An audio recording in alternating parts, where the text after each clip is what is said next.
Willie D Live. What's up, family? We have yet another visiting head of state caught up in a carefully orchestrated ambush by Donald Trump, your president.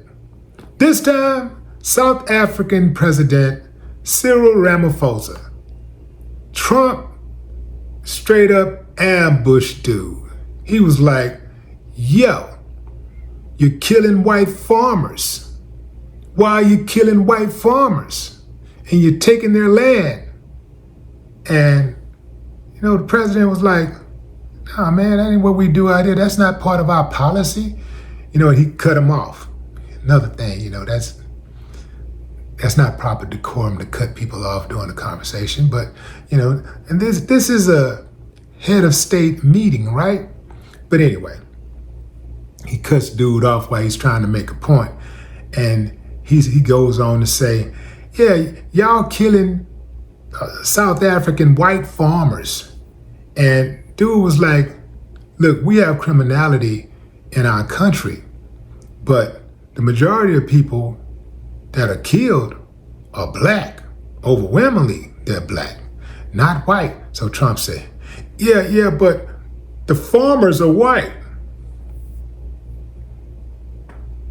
See, that's all he really cares about. White. The farmers are white in South Africa. He's worried about white farmers in South Africa being killed. How about the white farmers in America being killed? By your policies, Trump. Yeah, because they are starving to death. I saw a video of their livestock starving to death. You can see the bones on the cows. Yeah, you can see their ribs. They can't eat because of you. See, it's an old saying, fam. Take care of your own house. Clean your own house before you go try to clean somebody else's house. Trump all the way in damn South Africa trying to clean South Africa up when he haven't cleaned America up. And guess what? America ain't gonna get cleaned up because America's too damn busy poking its nasty stank nose in everybody else's business. Yeah, but the farmers are white. Yeah? And the people who live in the hood are black. I don't see you worried about that. I don't see you charging up the police departments across America about that. I can't stand that mother. Man, if this don't tell y'all what this dude is about, nothing will. He's worried about the white farmers. He had, I think, 48 Afrikaners come to America, gave them free citizenship and put some money in their pockets, giving them free education. And these motherfuckers get more than what we get, and we pay taxes. We've been here from day one. Trump worried about the wrong thing. He's accusing South Africa of white genocide based on baseless claims. And we got factual claims right here where black people are being slaughtered by the police in the hundreds every single year. Every year. What is he doing about that? Nothing. Because he don't care. All he cares about is white people. And he really don't care about them like y'all think he do.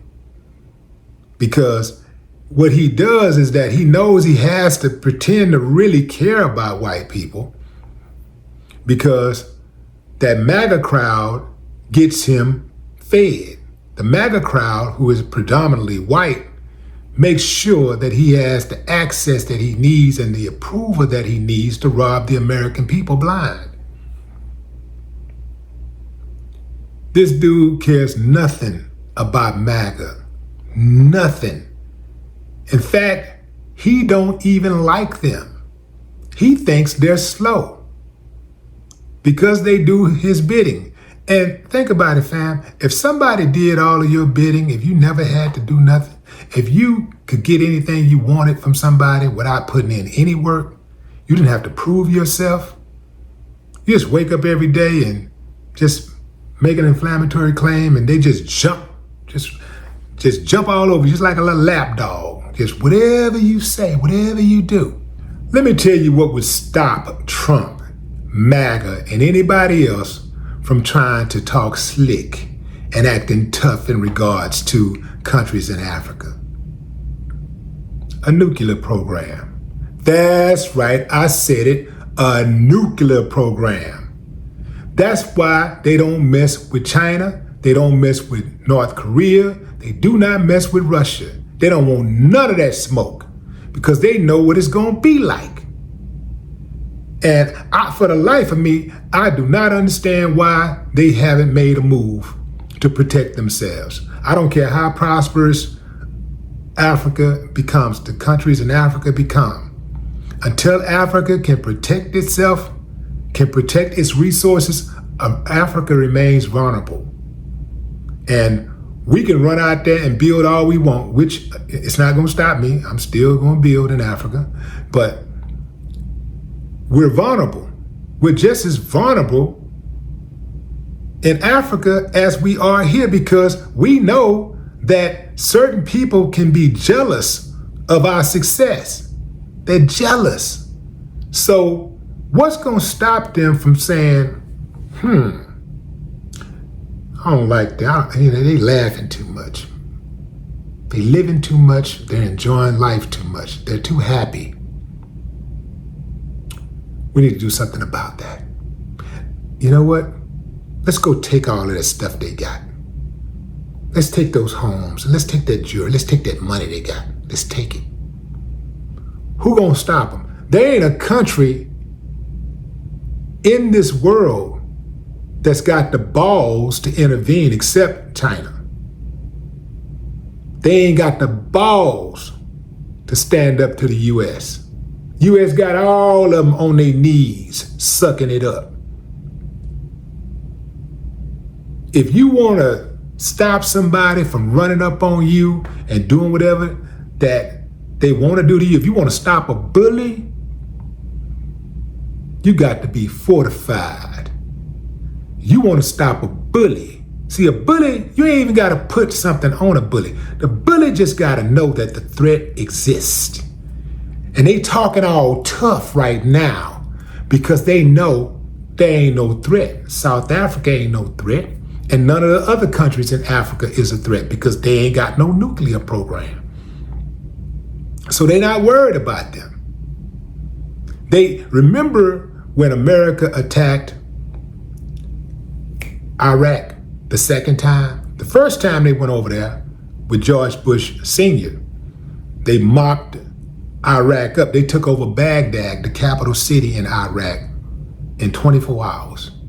They was waving the flags. In 24 hours, they had taken over the capital city. So the second time, after the 9/11, everybody was gung-ho. All of the military was ready. They was ready to go. Because they're thinking, yeah, we wiped them out the first time overnight. Suffered about 3 people, only 3 people died. Let's go get them. They were so excited till those Iraqis started chopping off those heads and filming it and sending it, putting it on the internet. Then the next thing you know, you seeing videos, they crying, dying to come back home, crying. We out here fighting unjust war. Their family members was like, get them back here, come back home. They was ready to send them, go out there, kick some Iraqi ass. When the Iraqis, they had Iraq outnumbered, but what they didn't have that Iraq had, they didn't count on Iraq's resilience. They didn't count on those Iraqis' resilience. They didn't count on their pride, their heart, their determination. They didn't count on that guerrilla warfare. In other words, we can get you as long as you standing up, waving your flag, and you coming at us, we coming at you. Oh, we see where you are. We can get you. Oh, We can hit your targets. We can hit all those targets. We know where y'all are. We can hit everything. We can hit you. We can get you. But how you gonna get what you can't see and you don't know where it's coming from? That's how they got them. It's just popping up all over the place. You know, it was detonating bombs everywhere. They even got outside of Iraq and started hitting up other countries that was in support of America. That guerrilla warfare. Those people got no quit in them. And right now, ain't nobody in America in a rush to run back over to Iraq. That was a war that lasted way too long for them. America don't like too many casualties on their end. They don't like taking them big risks. You know, as long as they can bully and bulldoze through something, you know, they'll take a couple of losses. But when loss is imminent, when they know it's gonna be death, when those dudes who talk acting tough and talking about America and bombing and shooting people and killing, when the idea gets in their head that it could happen to them too, that's when they want to negotiate. That's when they back off and go mess with somebody else. But as long as they think ain't nothing, as long as the majority of them, when they go out there to attack, when they thinking, oh, they just gonna steamroll over everybody and ain't nothing gonna happen to them, they ready. Oh, they gung-ho, they ready. Boy, if they got size and numbers and weaponry, they ready. But if they think that it's gonna be matched, or they think for a moment that it could happen to them too, if they start thinking they may not make it back home, if they go out and their family know, Johnny, you may not come back home. Don't go, Johnny. Don't go. It's a different story. Africa, I'm talking to all of Africa. You better protect yourselves, man. Right now, y'all vulnerable.